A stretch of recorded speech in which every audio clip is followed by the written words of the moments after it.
Welcome. This is the one-year Bible reading for April 12th, and we begin today in Joshua chapter 5. And Joshua is going to meet an angel, but not just any angel, the commander of the Lord's army. And because he is not told not to worship this heavenly being, it is thought to be pre-incarnate Christ. So I wanted to give you that right at the start. When all the Amorite kings west of the Jordan and all the Canaanite kings who lived along the Mediterranean coast heard how the Lord had dried up the Jordan River so the people of Israel could cross, they lost heart and were paralyzed with fear because of them. At that time the Lord told Joshua, "Make flint knives and circumcise this second generation of Israelites."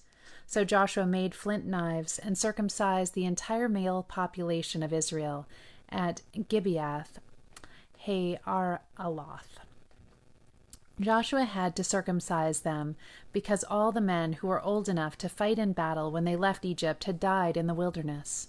But those who left Egypt had all been circumcised, but none of those born after the Exodus during the years in the wilderness had been circumcised. The Israelites had traveled in the wilderness for 40 years, until all the men who were old enough to fight in battle when they left Egypt had died. For they had disobeyed the Lord, and the Lord vowed he will not let them enter the land he had sworn to give us, a land flowing with milk and honey. So Joshua circumcised their sons, those who had grown up to take their fathers' places, for they had not been circumcised on the way to the promised land. After all the males had been circumcised, they rested in the camp until they were healed. Then the Lord said to Joshua, "Today I have rolled away the shame of your slavery in Egypt." So that place has been called Gilgal to this day. While the Israelites were camped at Gilgal on the plains of Jericho, they celebrated Passover on the evening of the 14th day of the first month. The very next day they began to eat unleavened bread and roasted grain harvested from the land. No manna appeared on the day they first ate from the crops of the land, and it was never seen again. So from that time on, the Israelites ate from the crops of Canaan. When Joshua was near the town of Jericho, he looked up and saw a man standing in front of him with a sword in his hand. Joshua went up to him and demanded, "Are you friend or foe?"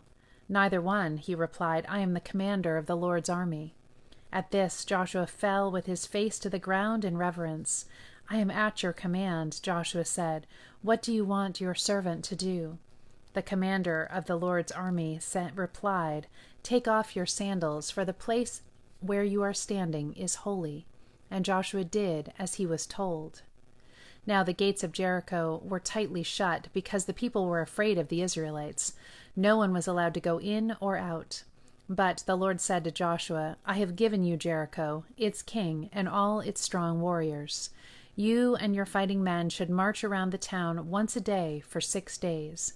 7 priests will walk ahead of the ark, each carrying a ram's horn. On the 7th day you are to march around the town 7 times, with the priests blowing the horns. When you hear the priests give one long blast on the ram's horns, have all the people shout as loud as they can. Then the walls of the town will collapse, and the people can charge straight into the town." So Joshua called together the priests and said, "Take up the ark of the Lord's covenant, and assign 7 priests to walk in front of it, each carrying a ram's horn." Then he gave orders to the people, "March around the town, and the armed men will lead the way in front of the ark of the Lord." After Joshua spoke to the people, the 7 priests with the ram's horns started marching in the presence of the Lord, blowing the horns as they marched. And the ark of the Lord's covenant followed behind them. Some of the armed men marched in front of the priests with the horns, and some behind the ark, with the priests continually blowing the horns. "Do not shout, do not even talk," Joshua commanded, "not a single word from any of you, until I tell you to shout. Then shout." So the ark of the Lord was carried around the town once that day, and then everyone returned to spend the night in the camp. Joshua got up early the next morning, and the priests again carried the ark of the Lord. The 7 priests with the ram's horns marched in front of the ark of the Lord, blowing their horns. Again the armed men marched both in front of the priests with the horns and behind the ark of the Lord. All this time the priests were blowing their horns. On the second day they again marched around the town once and returned to the camp. They followed this pattern for 6 days. On the 7th day the Israelites got up at dawn and marched around the town as they had done before, but this time they went around the town 7 times. The 7th time around, as the priests sounded the long blast on their horns, Joshua commanded the people, "Shout, for the Lord has given you the town. Jericho and everything in it must be completely destroyed as an offering to the Lord. Only Rahab the prostitute and the others in her house will be spared, for she protected our spies. Do not take any of the things set apart for destruction, or you yourselves will be completely destroyed, and you will bring trouble on the camp of Israel. Everything made from silver, gold, bronze, and iron is sacred to the Lord and must be brought into his sanctuary." When the people heard the sound of the ram's horns, they shouted as loud as they could. Suddenly the walls of Jericho collapsed, and the Israelites charged straight into the town and captured it. They completely destroyed everything in it with their swords, men and women, young and old, cattle, sheep, goats, and donkeys. Meanwhile, Joshua said to the 2 spies, "Keep your promise. Go to the prostitute's house and bring her out, along with all her family." The men who had been spies went in and brought out Rahab, her father, mother, brothers, and all the other relatives who were with her. They moved her whole family to a safe place near the camp of Israel. Then the Israelites burned the town and everything in it. Only the things made from silver, gold, bronze, or iron were kept for the treasury of the Lord's house. So Joshua spared Rahab the prostitute and her relatives who were with her in the house, because she had hidden the spies Joshua sent to Jericho, and she lives among the Israelites to this day. At that time Joshua invoked this curse: "May the curse of the Lord fall on anyone who tries to rebuild the town of Jericho. At the cost of his firstborn son he will lay its foundation. At the cost of his youngest son he will set up its gates." So the Lord was with Joshua, and his reputation spread throughout the land. But Israel violated the instructions about the things set apart for the Lord. A man named Achan had stolen some of these dedicated things, so the Lord was very angry with the Israelites. Achan was the son of Carmi, a descendant of Zimri, son of Zerah, of the tribe of Judah. Joshua sent some of his men from Jericho to spy out the town of Ai, east of Bethel, near Beth-aven. When they returned, they told Joshua, "There's no need for us all to go up there. It won't take more than 2,000 or 3,000 men to attack Ai. Since there are so few of them, don't make all our people struggle to go up there." So approximately 3,000 warriors were sent, but they were soundly defeated. The men of Ai chased the Israelites from the town gate as far as the quarries, and they killed about 36 who were retreating down the slope. The Israelites were paralyzed with fear at this turn of events, and their courage melted away. Joshua and the elders of Israel tore their clothing in dismay, threw dust on their heads, and bowed face down to the ground before the ark of the Lord until evening. Then Joshua cried out, "O sovereign Lord, why did you bring us across the Jordan River if you are going to let the Amorites kill us? If only we had been content to stay on the other side. Lord, what can I say now that Israel has fled from its enemies? For when the Canaanites and all the other people living in the land hear about it, they will surround us and wipe our name off the face of the earth.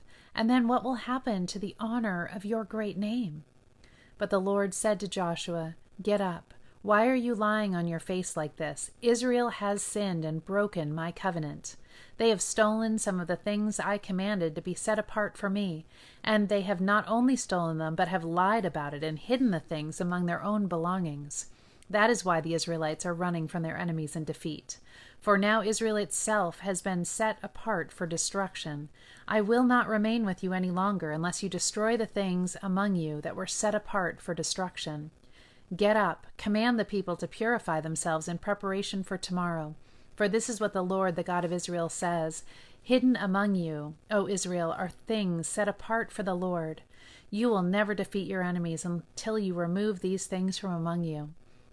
In the morning you must present yourselves by tribes, and the Lord will point out the tribe to which the guilty man belongs.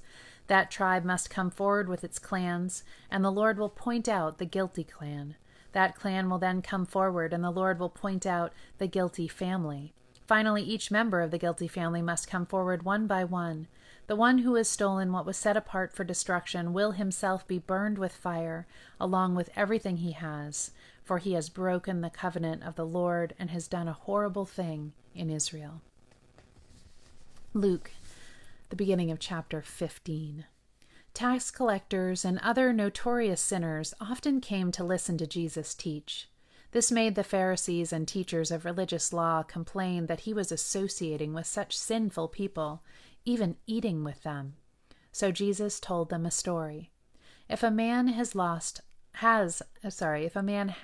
100 sheep, and one of them gets lost, what will he do? Won't he leave the 99 others in the wilderness and go to search for the one that is lost until he finds it? And when he has found it, he will joyfully carry it home on his shoulders. When he arrives, he will call together his friends and neighbors, saying, "Rejoice with me, because I have found my lost sheep." In the same way, there is more joy in heaven over one lost sinner who repents and returns to God than over 99 others who are righteous and haven't strayed away. Or suppose a woman has 10 silver coins and loses one. Won't she light a lamp and sweep the entire house and search carefully until she finds it?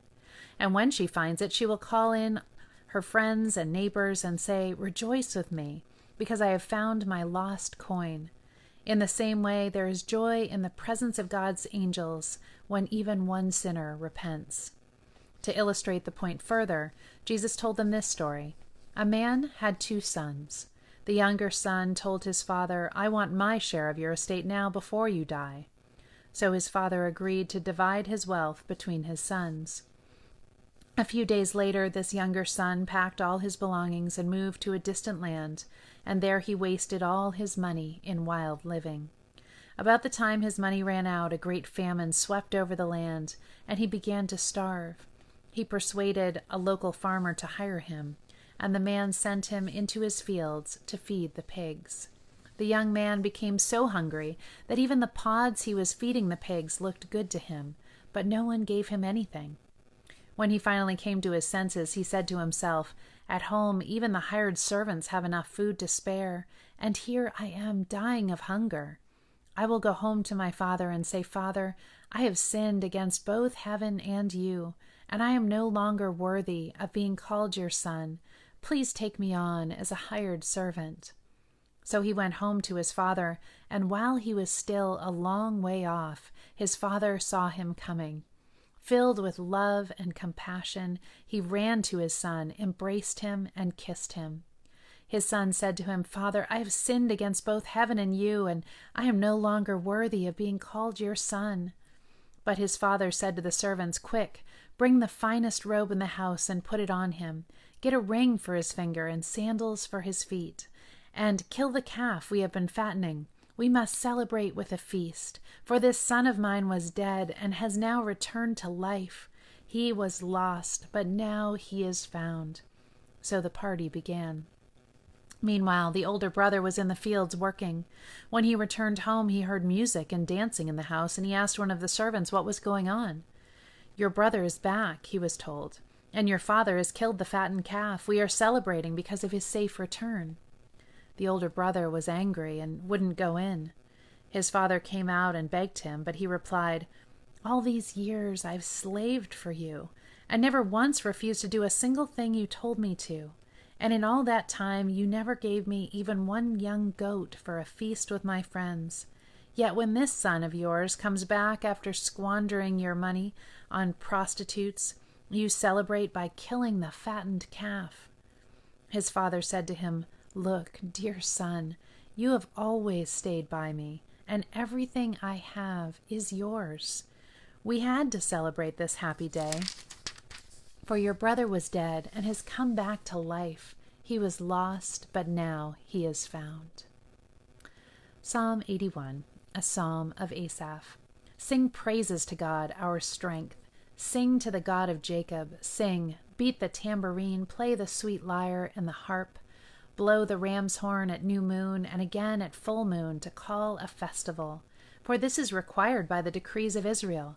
It is a regulation of the God of Jacob. He made it a law for Israel when he attacked Egypt to set us free. I heard an unknown voice say, "Now I will take the load from your shoulders. I will free your hands from their heavy tasks. You cried to me in trouble, and I saved you. I answered you out of the thundercloud and tested your faith when there was no water at Meribah. Listen to me, O my people, while I give you stern warnings. O Israel, if you would only listen to me. You must never have a foreign god. You must not bow down before a false god. For it was I, the Lord your God, who rescued you from the land of Egypt. Open your mouth wide, and I will fill it with good things." But no, my people wouldn't listen. Israel did not want me around. So I let them follow their own stubborn desires, living according to their own ideas. Oh, that my people would listen to me. Oh, that Israel would follow me, walking in my paths. How quickly I would then subdue their enemies. How soon my hands would be upon their foes. Those who hate the Lord would cringe before him. They would be doomed forever. But I would feed you with the finest wheat. I would satisfy you with wild honey from the rock. Proverbs 13:1. A wise child accepts a parent's discipline. A mocker refuses to listen to correction. And to end today, I'm starting a new thing with you guys, and that is selections from Selwyn Hughes, again, Everyday Light. This is his teaching on hinds feet in high places, which, if you have never read the allegorical book, highly recommend it, about deer Much Afraid, who wants to travel with the shepherd to reach the high places and has to learn, in order to leave the fearlings and succeed, to hold the hands of sorrow and suffering, who are her companions. And it is a beautiful just account of our spiritual journeys. So starting today, just looking at that verse and Selwyn Hughes's devotional about that. So it comes from Psalm 18, 16 through 33. He makes my feet like hinds' feet and sets me upon my high places. We begin a new theme that I hope will add greatly to your spiritual life: hinds' feet on high places. I read the story of a man who, while holidaying on a ranch in Wyoming, was given the use of one of its horses, the fastest he had ever ridden. One day, a group of the ranch cowboys invited him to join them for a ride up into the mountains. As they climbed into the hills, they came to a dangerous ascent, at which point the foreman turned to the newcomer and said, "I think you would be well advised to take the longer but less dangerous trail to the top. Your horse is not dependable on the hills. Our horses are true climbers. Their rear feet track exactly where their front feet are planted. Your horse has spent so many years on the plain that its rear feet could miss the track by inches, and one slip could mean serious injury, perhaps even death." When I read those words, my thoughts have turned immediately to the verse before us today. For no animal has such perfect correlation of its front and rear feet as the deer. When it leaps from rock to rock, its back feet land exactly where its front feet had been placed. If we are to climb higher with God than we have ever gone before, then more is needed than just speed. We must know spiritual sure-footedness also. Let's determine we will let nothing stand in the way of making our feet like hinds' feet and climbing with God to the high places. Our Father and our God, hear our prayer as we begin perhaps a new chapter in our spiritual experience. Help us to climb higher with you than we have ever gone before, and to do it not only with speed, but with sure-footedness also. In Jesus' name we pray. Amen. Have a beautiful day. Love you all.